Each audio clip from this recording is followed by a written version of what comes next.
Hello भाई लोग, कैसे हो तबे? आई आप सभी बढ़िया होंगे। तो पहले एपिसोड में हमने देखा कि जॉन बहुत ही ज़्यादा एक्साइटमेंट होते हुए स्ट्रेंथ टेस्टर में पंच मारने जा रहा होता है। इसके बाद जॉन खुद को बहुत ही ज़्यादा पार अप करते हुए एक जोरदार पंच स्ट्रेंथ टेस्टर में मारता है, जिसे स्ट्रेंथ टेस्टर टूट जाता है, जिसे देखकर टीचर समेत सभी हैरान हो रहे होते हैं। इसके बाद जॉन टियान जियांडोंग को बोल रहा होता है कि टियान जियांडोंग, तुमने कहा था कि मैं इसे तोड़ देता हूँ तो इसका सारा भरपाई तुम करोगे। इसे टियान जियांडोंग कहता है, हाँ इसका सारा भरपाई मैं कर दूंगा भाई, तुम अब रहने दो, वैसे भी हम लोग टीममेट्स हैं, इसे मेरे ऊपर छोड़ दो। तो भाई लोग आप देख सकते हो कैसे टियान जियांडोंग इसके बाद खुद का कैरेक्टर ही चेंज कर चुका होता है। इसके बाद हमें रोजी का सीन दिखाया जाता है, जो कि जॉन के बारे में सोच रहा होता है कि ये लड़का बहुत ही ज़्यादा इंटरेस्टिंग हो रहा है मेरे सोच से भी। तभी हमें शाम का सीन दिखाया जाता है, जिसमें जॉन फोन पे बात कर रहा था अपने फादर के साथ और बोल रहा था कि डैड, मेरा कॉलेज में रियल कॉमर टेस्ट होने वाला है अगले वीक को, मैं चाहकर भी अभी नहीं जा सकता। और इसी के साथ अपने फादर को पूछ रहा होता है कि डैड, क्या आपको पता है मेटल टिफिन बॉक्स के बारे में जिसके अंदर एक फोन था? रिप्लाई करते हुए जॉन के डैड कहते हैं, क्या वो फोन व्हाइट कलर का 5 से 6 इंच का ब्लैक स्क्रीन है जिसमें कोई बटन नहीं है स्विच ऑन करने के लिए? जॉन को पूछ रहे होते हैं। इसके बाद जोवेन कहता है, हाँ वही फोन, क्या आपका है? रिप्लाई करते हैं जॉन के डैड कहते हैं, नहीं वो तुम्हारा ग्रैंडपा का है, और तुमने मुझे इसे याद न करवाया था, मैं तो इसे भूल ही चुका होता, ऐसा जॉन को बोल रहे होते हैं। इसके बाद जॉन कहता है, क्या ये ग्रैंडपा का ट्रेजर है, उन्हें ये कहाँ से मिला था?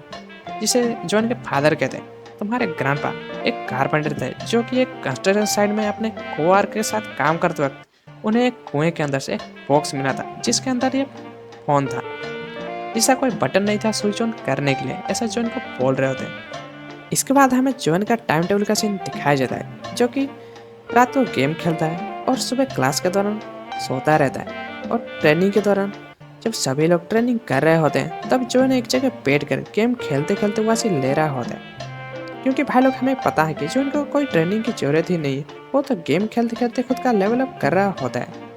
इसके बाद हमें कुछ दिनों के बाद का कॉलेज का सीन दिखाया जाता है, जिसमें दो बंदे कॉलेज के अंदर दौड़ रहे होते हैं। तभी जो आगे वाला बंदा होता है वो एक टियानजुओ नाम के एक बंदे से टकरा के गिर जाता है। जो टियानजुओ होता है वो दिखने में बहुत ही ज़्यादा डरावना लग रहा था। इसे देखकर जो बंदा नीचे गिरा हुआ था वो टियानजुओ को सॉरी बोल रहा था।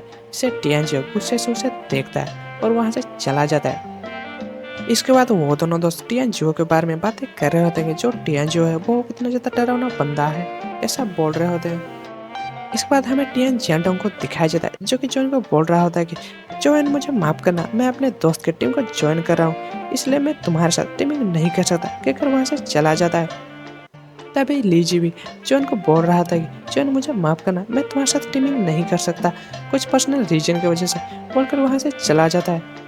इसके बाद रोजी भी जॉन को सॉरी बोल रहा होता है, जिसे जॉन कहता है, कोई बात नहीं, कोई मुझे मुसीबत में डालना चाहता है जिसे तुम लोग भी सफर कर रहे हो, इसलिए तुम लोगों को माफ़ी मांगने की कोई ज़रूरत नहीं है, ऐसा बोलकर जॉन वहाँ से जा रहा होता है। तभी रोजी कहता है, जॉन मुझे नहीं पता कि तूने किसे ऑफेंड किया है, लेकिन उस पर्सन का इन्फ्लुएंस बहुत ही ज़्यादा टेरिफाइंग है, इसलिए तुम थोड़ा केयरफुल रहना।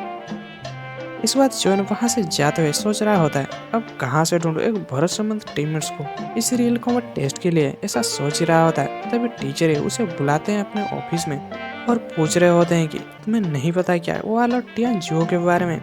इसे रिप्लाई करते हुए जॉन कहता है, हाँ मुझे नहीं पता टियानजुओ के बारे में, जिसे टीचर बोलते हैं ये बहुत ही ज़्यादा बुरा है, तुम्हें वारलॉर्ड के बारे में नहीं पता, लेकिन वो गिल्ड हाई स्कूल में इंस्पेक्शन करने को आते ही तुम्हें क्रिटिसाइज करने लगा है। जिसे जॉन कहता है, सर एग्जैक्टली टियानजुओ है कौन?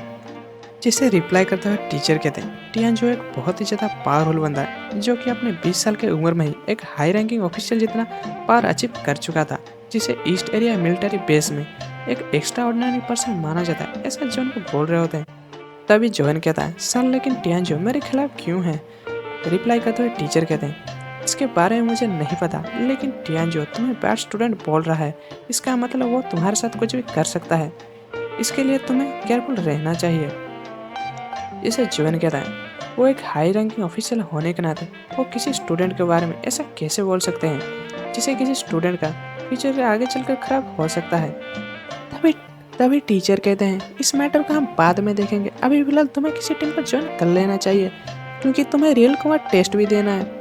ऐसा जॉन को बोल रहे होते हैं। और इसी के साथ टीचर ली जुआन नाम के स्टूडेंट के बारे में जॉन को बताते हैं कि यदि ली जुआन तुम्हारे साथ टीमिंग करने को मान जाता है तो तुम्हें आगे चलकर कोई प्रॉब्लम नहीं होने वाला, लेकिन इसके बदले में ली जुआन के टीम के लिए तुम्हें तुम्हारा सारा एफर्ट्स देना होगा अच्छा स्कोर लाने के लिए। जिसे सुनकर जॉन कहता है इसका मतलब मुझे क्या, ली जुआन के बदले में भी फाइट करना होगा। ऐसा बोलकर टीचर को पूछ रहा होता है। तभी टीचर कहते हैं तुम्हारे लिए रियल कॉमर्स टेस्ट में फर्स्ट प्लेस हासिल ना करना तो अच्छा ही है रियल कॉमर्स टेस्ट में पार्टिसिपेट ना करने से। जिसे सुनकर जॉन कहता है तो फिर टीचर यू मेरा मदद कीजिए ली जुआन को कांटेक्ट करने के लिए। ऐसा बोलकर जॉन ऑफिस से बाहर चला आता है और अपने फादर कॉल मिला के पूछ रहा होता है कि डैड क्या आपको पता है टियान जियो के बारे में। जिसे सुन के जॉन के फादर कहते हैं तुम कैसे जानते हो टियान जियो को, वैसे वो तुम्हारा बिग ब्रदर है। ऐसा जॉन को बोल रहे होते हैं। जिसे सुनकर जॉन बहुत ही ज़्यादा हैरान हो रहा होता है और इसी के साथ ये वाला एपिसोड हो जाता है एंड।